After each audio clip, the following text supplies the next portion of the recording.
me and Commissioner Cox asked you to have us a what it would cost to stock Florida strains in TVA lakes. Correct. And also I asked you to have us a report on what we spend stocking all other species and what that cost is by this meeting. Have we got that information today? We've got part of it, the Florida bass information. In discussing this with our fisheries guys, a couple weeks ago, we realized that we are not comfortable we just don't have enough time to make a recommendation to go forward with the Florida bass plan for stocking yet. We still have about 100 bass from Chickamauga Lake that we're waiting on the results of the genetics. That will kind of solve a little bit of the piece of the puzzle that we're looking for. I asked Commissioner McMillan if we could postpone it until maybe the January commission meeting. We'll have that information, the genetics back on the Florida bass.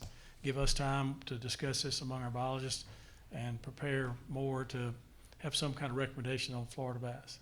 Now, the other part of it was the cost of what does it cost to raise the fish? And we discussed that and decided that what we'd like to do there is give an overview of our hatchery program, including the cost of the fish. And if that's okay, if I can proceed with that, I'd like to, that part of the presentation.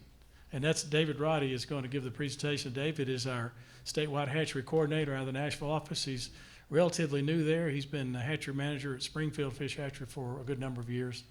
And he's now coordinating a lot of the hatchery activities across the state with our fish hatcheries. And he's going to give an overview of the hatchery program, and I'm going to talk a little bit about the cost of the fish, or David will present it, and we'll be here to answer questions. Can I have one? What is their cost? What is our cost right now? What have we spent at Chickamauga? You guys have done a fantastic job. I think everybody in this room applauds you by what you guys have done there. What have we spent per year at Chickamauga with stocking Florida strain bass? Well, it doesn't cost a whole lot of money. Our pilot, the TWRA pilot, flies our airplane down to Texas at the it's been to San Marcos Fish Hatchery. But we've been to another hatchery a couple of times. But Barbara is our pilot. She will fly down, spend the night because it's a long flight down, especially going against the wind. And then the next morning she'll pick up these boxes of fry. They're tiny, tiny fry. They look like an eyelash and look like a bunch of eyelashes in the water. And we get these boxes, and she'll fly them back to the closest airport to whichever hatchery we put them in. So really the cost of the fuel and maybe her time and maybe the little bit of time that she has to pay for the hotel room and maybe meals. So that part's not expensive. Then we put those fry into our ponds to grow them to be about 1.5 inches or so. We keep them in those ponds for about 6 weeks or so, maybe 6 to 8 weeks. And then we release them to the water. So whatever cost is involved with transporting those fish, tying up that pond with Florida bass fry that we might otherwise tie up with something else. But it's not a real expensive program.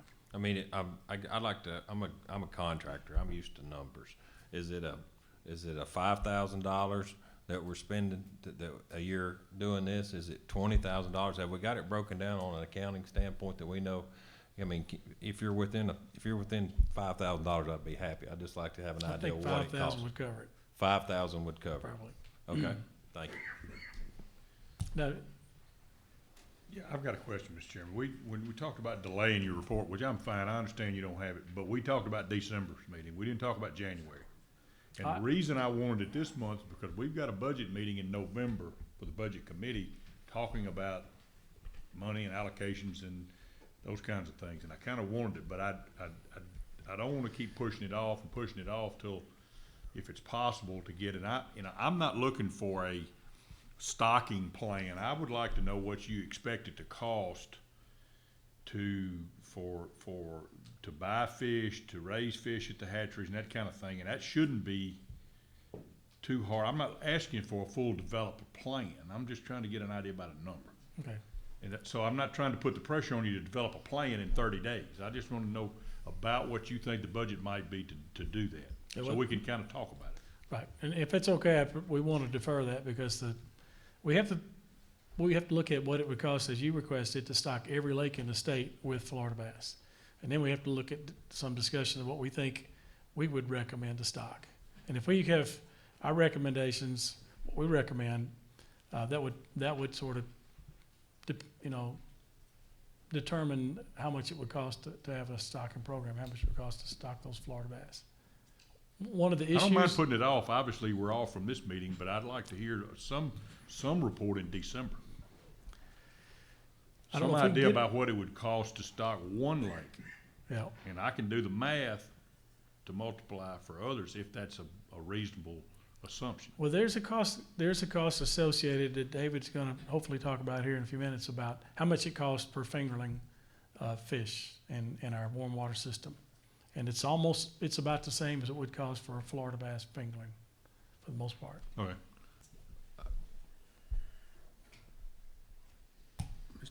Mr. Reeves? Could I add Sure. something to this? There's another cost in here that is not been mentioned, and I wanna make sure you have it in your mind, and I'm sure Bobby and David will bring it up later, but we started out with this program trying to get fish from Florida because we wanted to get fish that were spawned off earlier so that when we got them in, they had a growth advantage on the fish that were already out there. In other words, they would be at a larger size when we stocked them than the native bass spawned off that same year. We couldn't get them from Florida. We went to Texas, and originally we had a swap program built into this where we gave them smallmouth and we got their group of Florida largemouth. Well, we've satisfied their need, but they kept giving these fish to us. We can't assume that the fish are gonna be free from this standpoint forward. Plus, we can't assume that we can get the numbers that we need as well. So there's a couple unknowns in here that I'm not sure how you get to the answer of. If you want that growth advantage, then you have to go somewhere south of here to get them spawned off to get them. You can't do it in Tennessee. You can't convert our ponds into Florida bass ponds and come off with the same size little fish and put them out there and expect them to outcompete the native fish. They'll be exactly the same size. So there's biological factors involved in this that you have to take into consideration when you're thinking about this. Thank you, Mr. Reeves. Yes, sir. I can appreciate where Commissioner Cox is coming from, because we do have that meeting next week.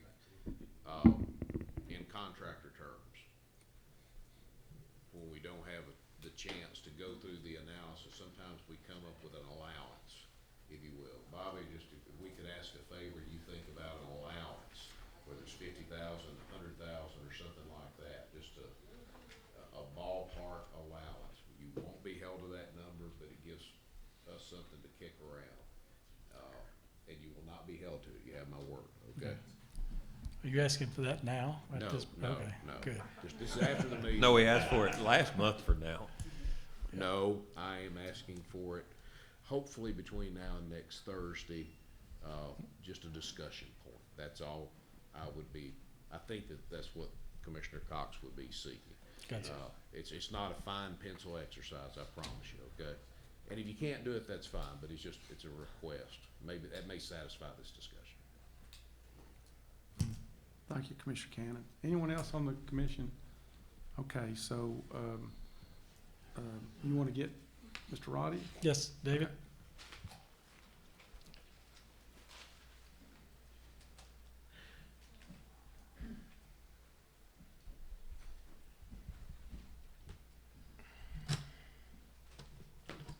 You gotta get set up for a left-hander.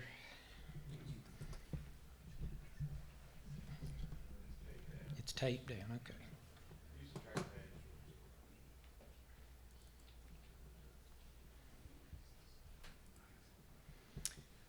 Okay, Bobby gave you a little bit of introduction. I did want to state that I've been a hatchery manager at Springfield for 24 years.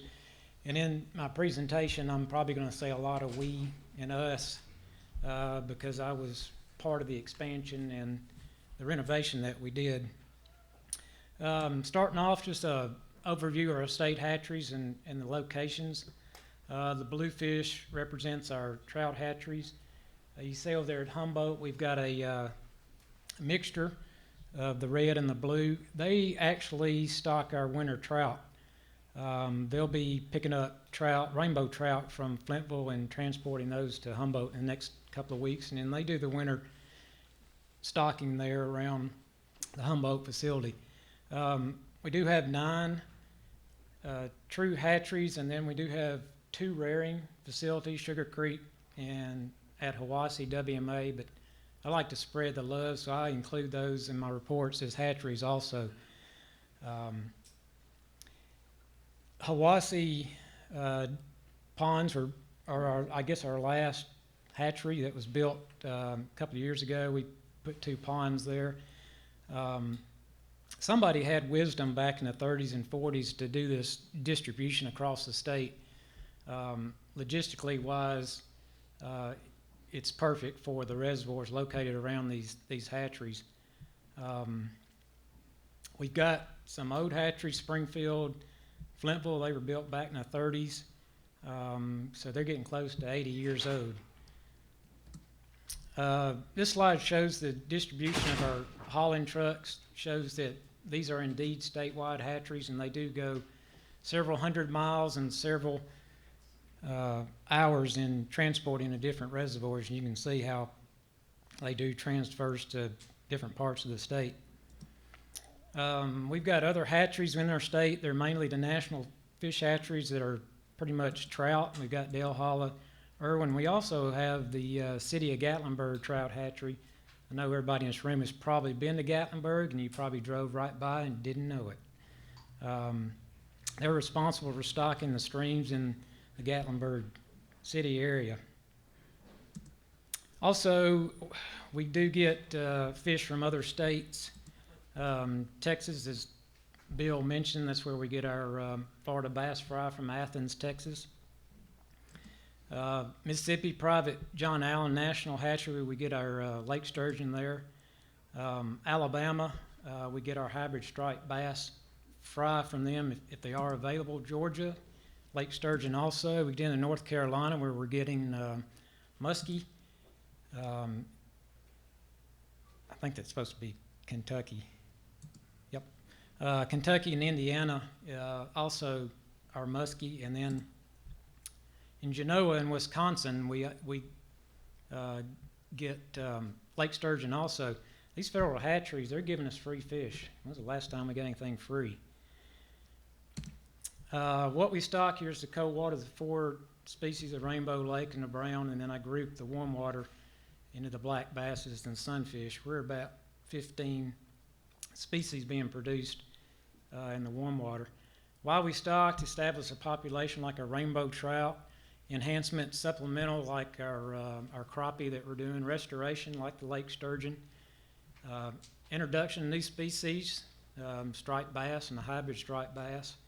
The events and seasonal is our winter trout program that we're stocking trout in urban waters, and seasonals are free fishing day, or catfish kids rodeo. And then non-game, we go back to the lake sturgeon and endangered species.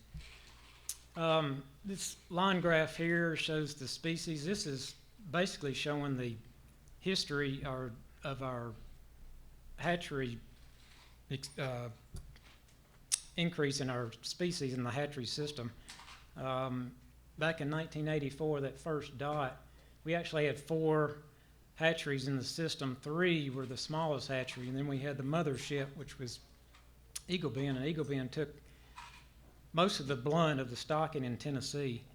Right here, double crop, that's, as you can see, as the species were going up, they almost doubled, looks like about 1992. So the smaller hatcheries couldn't keep up, so we started double cropping pond. And really what that is we fill a pond up, we fertilize it, we stock it, we harvest it, we come right back in with the same procedure. So within days after we harvest, we refill it and put it back into production. There's actually some of the hatcheries that are doing triple stocking, which is really pushing the ponds to do that. The fingerlings, followed that same path. You can see it's pretty steep over time.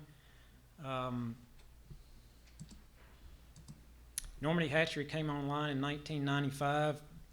With that hatchery going online, we added 1.8 million fingerlings to the production of the hatcheries, and then you can see it really took off. And in 13, we're up at 6 million fingerlings stocked in 15 species in the Warmwater. Going back briefly to that line graph, the Warmwater hatcheries were overpushed with double and triple stocking. We knew that we couldn't continue this trend.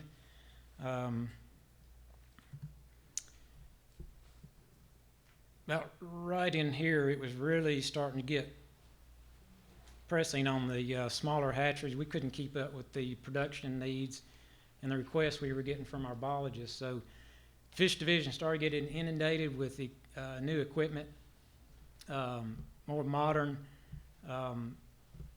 filters and needs of pond liners. So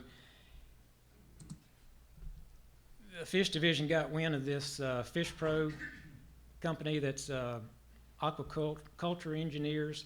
You can see they transverse across the United States. They've done enough evaluations. This looks like the Verizon map today. They pretty much cover the entire nation.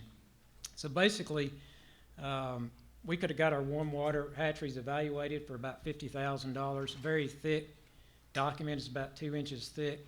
They were very thorough. It was all new equipment. They pretty much wanted to go into our hatcheries and redesign them. It was very extensive. We did this in 2000 on the warm water, and then again in 2004 in the cold water.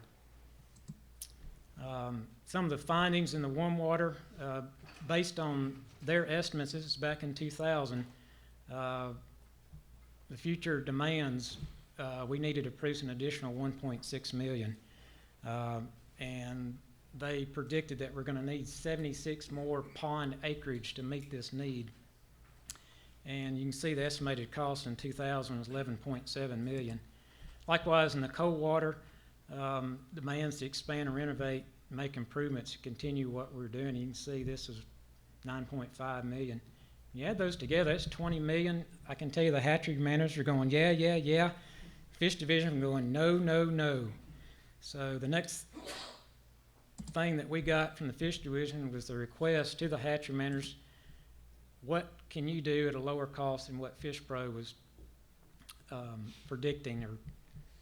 So we had the document. We knew what we could do with the new information that they provided. And of course, the hatchery managers know these hatcheries like the back of their hand. We knew what we needed to do to increase production and maintain the facility, especially in the warm water ponds. So we submitted to the Fish Division new ponds, pond liners, and kettles, new hauling trucks, filters, and pumps. Update this old equipment that we had, and we need new hatchery buildings. We were working out of antiquated buildings that are not climate control, and having four-wheelers in with our fish food and our fertilizer.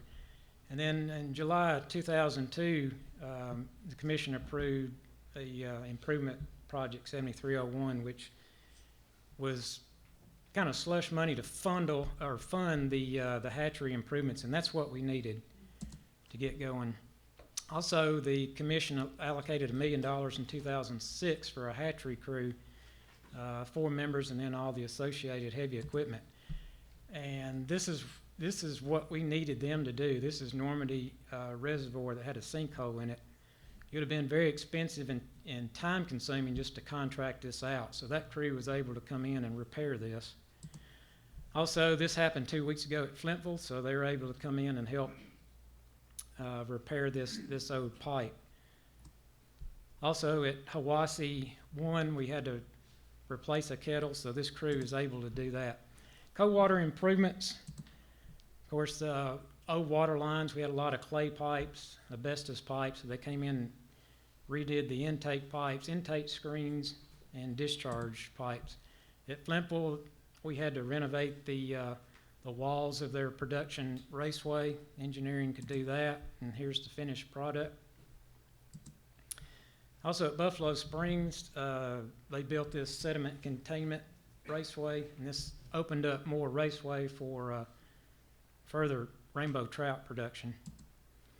Also, 7301 purchased liquid oxygen for Buffalo Springs and Irwin. This helped reduce disease and also improve the overall fitness of the trout. Also, we had a couple of hatcheries that were operating out of pickup trucks, stocking fish, so we got dedicated hauling trucks for those hatcheries. Here's some data in 2013 on our trout stocking. You can see the TWRA hatcheries, and then the other hatcheries were the national fish hatcheries I mentioned earlier. And you can see the number and the total pounds there. Then the species composition that we stock for trout, you can see that rainbow is the highest stocked in our state waters.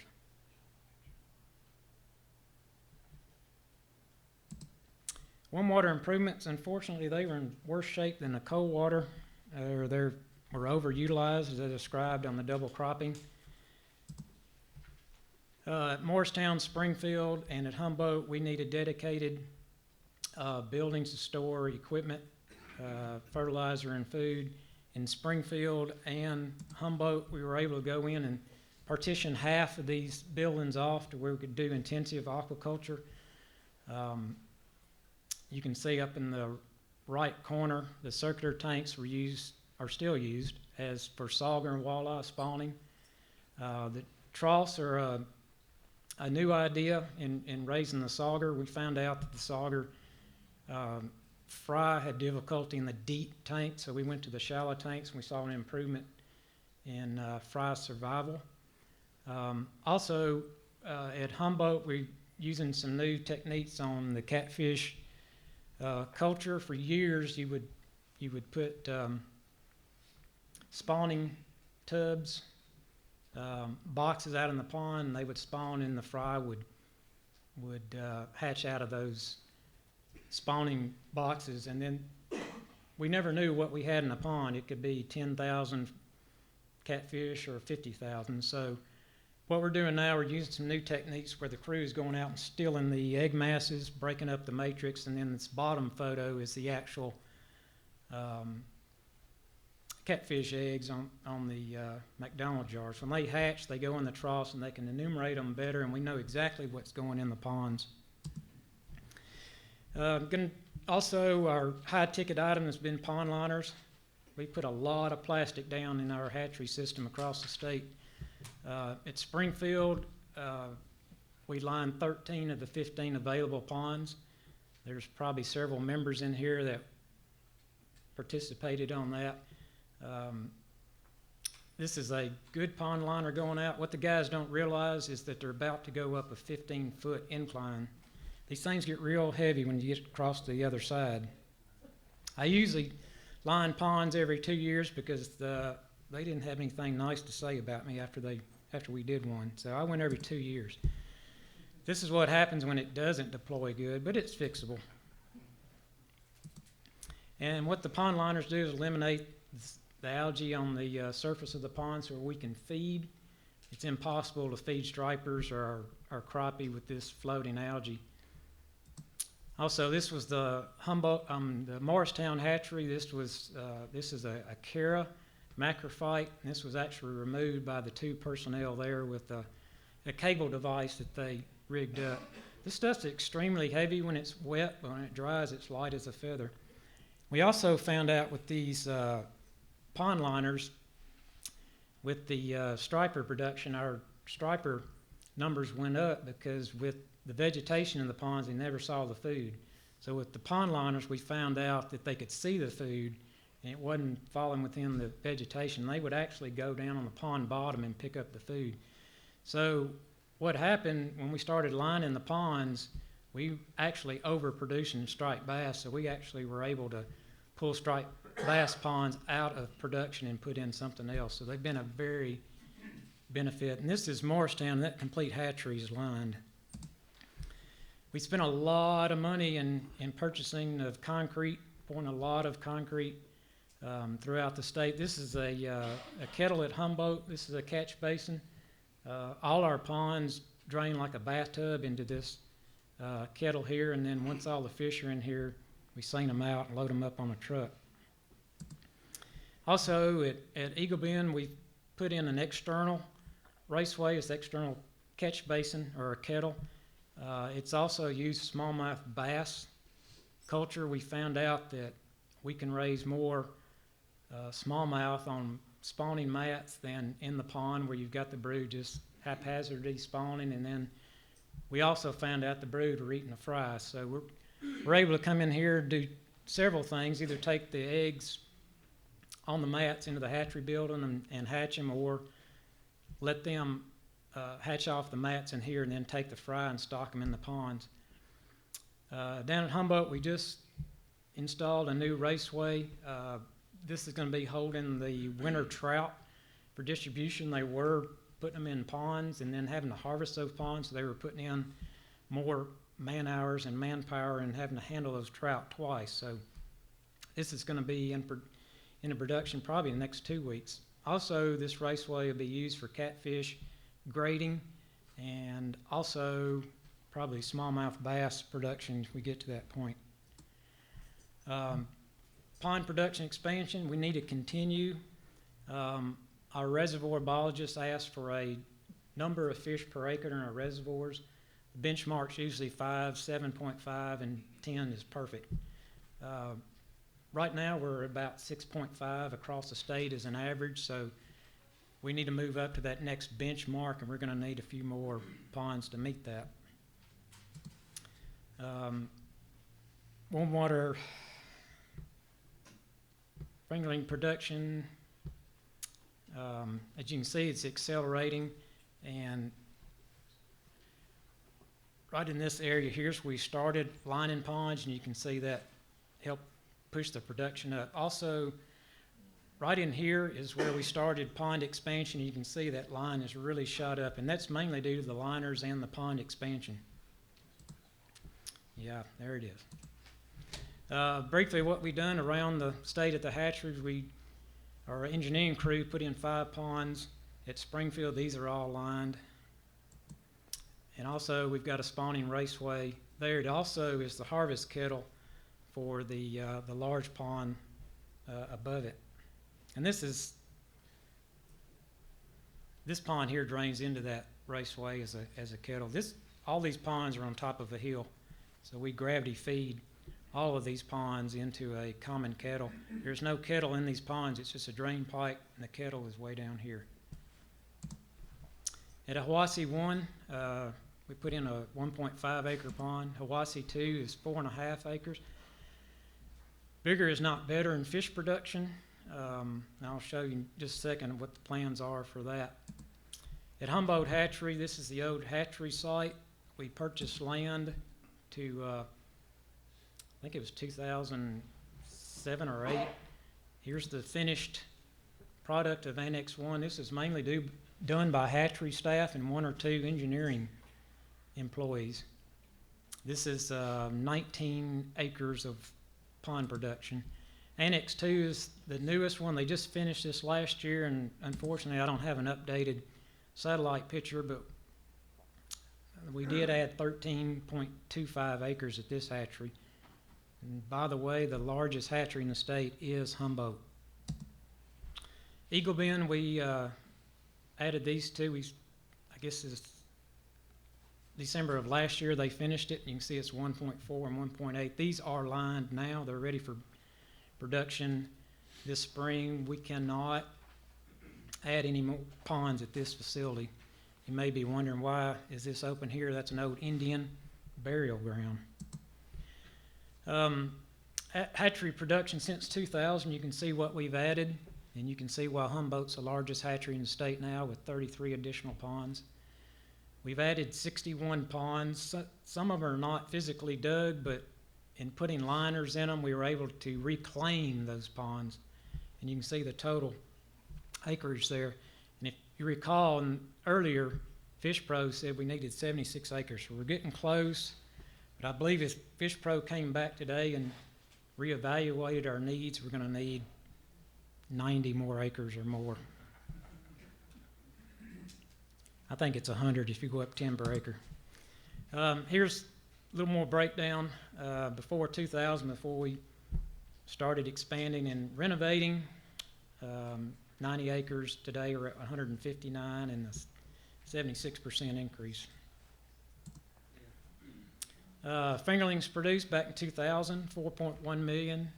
Last year's 6 million, and this increase of 1.8, and that's what they were predicting, that the future would be 1.6, and we're already past that. The species breakdown in the warm water, you can see your favorite species there. The walleye and the crappie bounce back and forth. Last year the crappie was our #1 stock fish.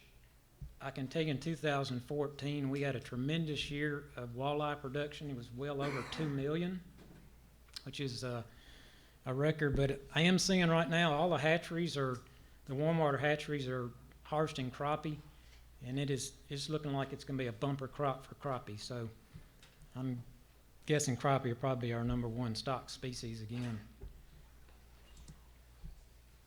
And here's the breakdown from our hatcheries and the other hatcheries.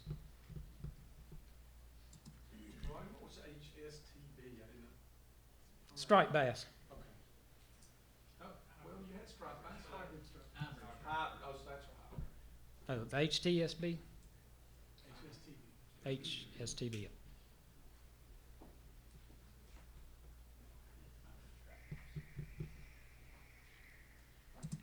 And then here's the agency and the other hatcheries. And then I combined the warm and the cold water just to show what our hatcheries are doing in our state waters. That's incredible. That's only in a calendar year. 8.5 million, that's a lot. That's a lot of work by our hatchery staff. It's a lot of specialized knowledge to not only know how to spawn them, but also to raise them. They do an awesome job.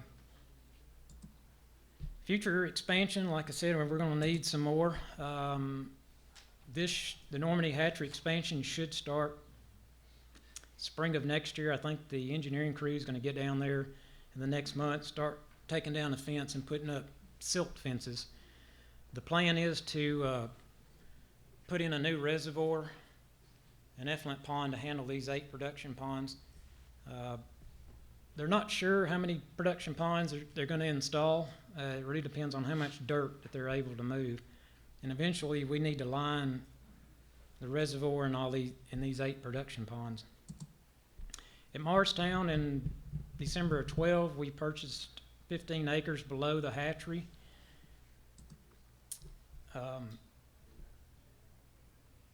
Bob Robertson has proposed 9 acres here. At Hiwassee 1, we've got this area here that we can add possibly a 3/4 acre or a 1 acre pond there. This is what I talked about earlier about dividing Hiwassee 2 into 2 ponds. This upper area here is very shallow. It's a big algae producer. They can come in and square this off, take all this dirt out and build this levee across here. And we can put a kettle right there and tie into the drain system.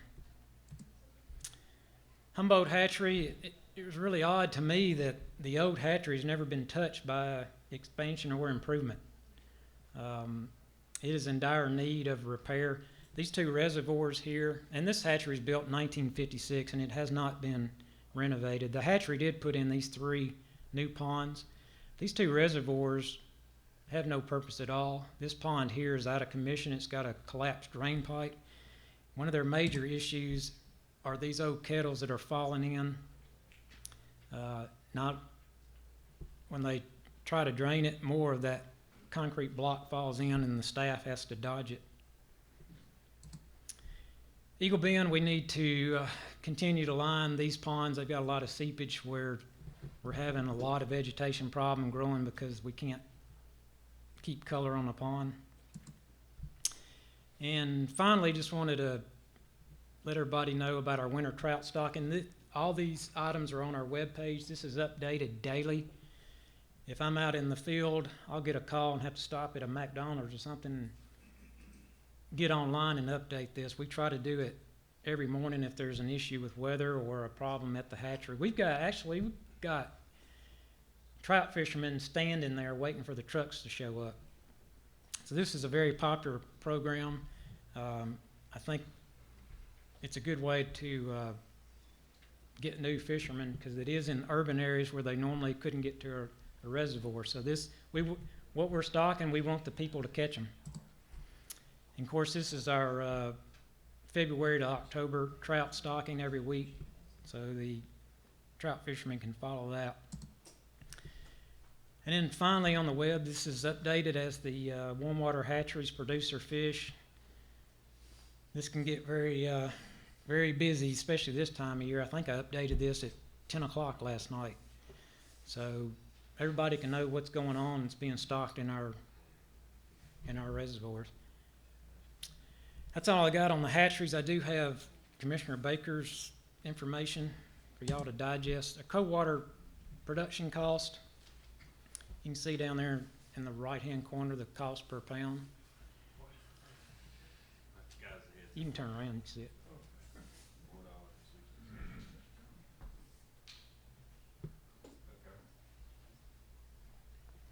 And then I've got the warm water breakdown.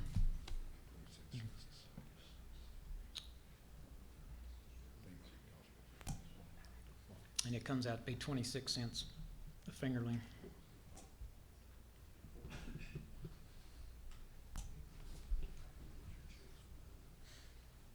Is there any questions for Mr. Roddy? I was looking there at your pounds.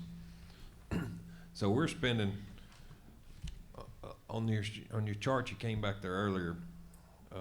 We had 567,000 pounds on cold water and 41,000 pounds of warm water.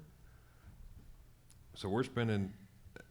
Well, And if you do that on a percentage basis, you've got 92.8% of our pounds are going to cold water species, and 7.2% you on can't your own. compare the poundage because we Okay, well, let's go by it on cost per pound. Then, if your cold water costs you $4, and would you say $4.60? Let's say $2,200,000, right? So, yeah. am I right? Close. I'm probably not too far off. That's it. Is this what you're referring to? Yeah, 2,000,006. Is that where you're at? That's the That's 2,000,000. That's 2,612,570 on your cold water, and you got 41,000 pounds on your warm water, and you said that costs 26 cents a pound.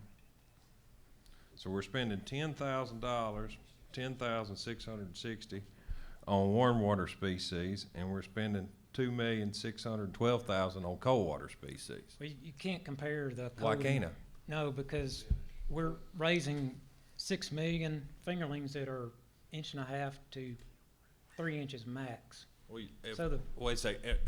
If you give me the cost and you give me the pounds and you told me how much they were, why won't those two balance each other out?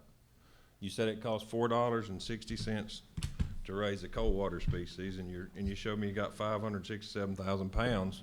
I went to Bluff City. They ain't real high educated school, but why doesn't that work? Let me try to. Your warm water's Right. I understand, but what's the cost to our agency? Our cost to the agencies, you give me a cost per pound of on our cold water species. The way I run this math is $2,612,000, and if I run this math on his pounds, what he told me it cost a pound to run the other, it looks like it's $10,000. If I may, one of the reasons for the. Oh, that's cost per fingerling. I see what you're saying. Yeah, All right. And the trout cost so much more because we have to feed them to get them it's the size they are. Whereas we don't put as much money in the feed for the warm water because we don't keep them as long. They just stay in there for some of them stay in there for maybe a month to 6 weeks. Some they're like the crappie. They stay for several months. trout take about over a year to get big enough.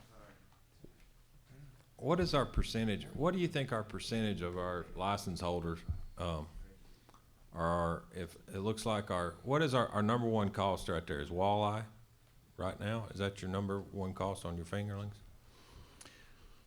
Yes, if you did on average, that's the number one, we raise more walleye than we do any other species of warm water fish. What percentage of our, licensed people that buy a license are fishing for walleye specifically? I don't know the answer to that.